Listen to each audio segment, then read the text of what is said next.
အားလုံးပဲမင်္ဂလာပါ Burmese Horror Story မှကြိုဆိုလိုက်ပါတယ်ဒီတစ်ခေါက်မှာတော့ VNN လူမျိုးတွေခွေးသားကိုဘာကြောင့်စားကြတာလဲ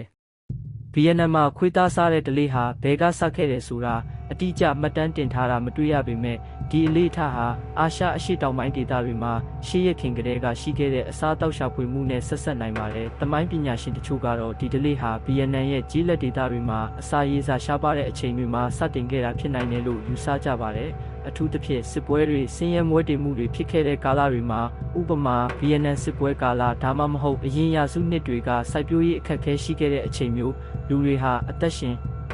ဖို့အတွက်ရရှိနိုင်တဲ့အရင်းမြစ်တိုင်းကိုအသုံးချခဲ့ကြရပါတယ်။ခွေးတွေဟာအိမ်မွေးတိရစ္ဆာန်အဖြစ်လူတွေနဲ့နှိစက်နေတာကြောင့်အဲ့ဒီလိုအခြေအနေမျိုးမှာအစာဖြစ်အသုံးပြုခံခဲ့ရတာဖြစ်နိုင်ပါတယ်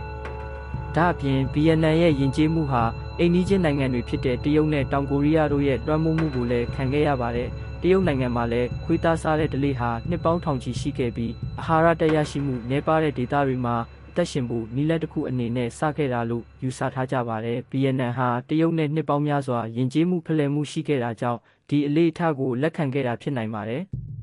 VNN မှာခွေးသားစားတာဟာအစားအသောက်တင်မဟုတ်ပဲယဉ်ကျေးမှုနဲ့ဓလေ့ထုံးစံတွေနဲ့လည်းဆက်ဆက်နေပါတယ်။အထူးသဖြင့် VNN မြောက်ပိုင်းဒေသတွေမှာခွေးသားကိုချစ်လို့ခေါ်ပြီးအထူးသဖြင့်လက်မဆွဲရက်တွေဝုန်းနမုံရဲ့နောက်ဆုံးရက်တွေမှာစားလေးရှိပါတယ်။ဒီအချိန်မှာခွေးသားစားရင်ကံဆိုးမှုတွေကိုဖယ်ရှားပြီးကံကောင်းမှုတွေရလာတယ်လို့ယုံကြည်ကြပါတယ်။ဒါဟာဒေသခံတွေရဲ့ရိုးရာယုံကြည်မှုတစ်ခုဖြစ်ပြီးဒီယုံကြည်ချက်ကလည်းခွေးသားစားတဲ့အလေးအထားကိုဆက်လက်ထိန်းသိမ်းလာစေခဲ့တဲ့အကြောင်းရင်းတစ်ခုဖြစ်နိုင်ပါတယ်။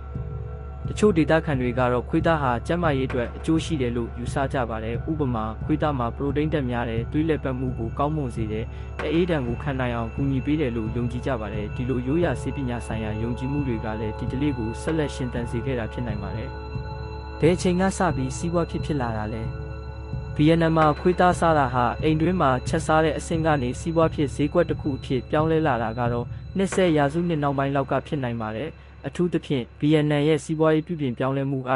မူဝါဒကို1986မှာစတင်ပြီးနောက်စီးပွားရေးဖွင့်လှစ်လာချိန်မှာဒီအလေးထားဟာပိုပြီးပွင့်လင်းလာခဲ့ပါတယ်။ဟနွိုင်းမြို့လိုမြို့ကြီးတွေမှာသက်ချင်စားတောက်ဆိုင်တွေပေါ်ပေါက်လာပြီးခွေးသားဟင်းလျာတွေကိုဘီယာနဲ့တွဲဖက်စားလေးရှိတဲ့ယဉ်ကျေးမှုတစ်ခုအဖြစ်ပြောင်းလဲလာခဲ့ပါတယ်။ဒေတာအလိုက်ကွဲပြားမှုVNN မှာခွေးသားစားတဲ့ဓလေ့ဟာနိုင်ငံအနှံ့မှာမတူညီပါဘူးမြောက်ပိုင်းဒေသဟနွိုင်းဟိုင်ဖုံစတဲ့မြို့တွေမှာပိုပြီးထင်ရှားပြီးတောင်ပိုင်းဟိုချီမင်းမြို့လိုနေရာတွေမှာတော့ဒီလေးထနေပါတယ်ဒါကဒေသအလိုက်ယဉ်ကျေးမှုနဲ့ဘာသာတရားကွဲပြားမှုကြောင့်လည်းဖြစ်နိုင်ပါတယ်ဥပမာတောင်ပိုင်းမှာဗုဒ္ဓဘာသာဝင်တွေပိုများပြီးတိရစ္ဆာန်တက်ဖြတ်မှုကိုရှောင်ကျဉ်တတ်တာကြောင့်ဒီဓလေ့သိမ့်မပြတ်နှံ့ခဲ့တာလည်းဖြစ်နိုင်ပါတယ်လက်ရှိအခြေအနေ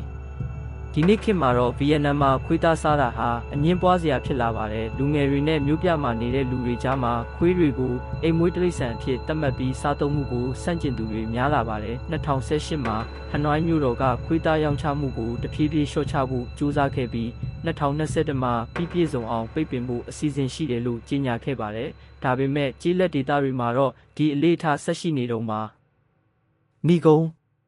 VNN လူမျိုးတွေရဲ့ခွေးသားစားတဲ့ဓလေ့ဟာဘယ်ကနေစတယ်ဆိုတာတိကျတဲ့နေ့ရက်ဒါမှမဟုတ်နှစ်ကိုပြောလို့မရပေမဲ့ဆင်းရဲမွဲတေမှုယဉ်ကျေးမှုဖလှယ်မှုရိုးရာယုံကြည်ချက်တွေနဲ့ဒေတာဆိုင်ရာအလေးထားတွေကြောင့်ဖြစ်ပေါ်လာခဲ့တာလို့ယူဆနိုင်ပါတယ်ဒီဓလေ့ဟာနှစ်ပေါင်းများစွာဆက်လက်ရှင်သန်ခဲ့ပြီးလက်ရှိမှာတော့ဖြစ်ပြောင်းလဲမှုနဲ့အတူတဖြည်းဖြည်းလျော့နည်းလာနေပါတယ်ဒီအကြောင်းနဲ့ပတ်သက်ပြီးပိုမိုတိကျတဲ့သမိုင်းဆိုင်ရာသုတေသနတွေထပ်လိုအပ်နိုင်ပါသေးတယ်လူကြီးမင်းတို့အနေနဲ့ကောခွေးသားကိုဘလို့ဆက်စားရတယ်လို့ထင်ပါလဲခင်ဗျာ like and subscribe လေးလုပ်ပြီးအောက်က comment မှာဝင်အောင်ဆွေးနွေးသွားလို့ရပါတယ်ဗျ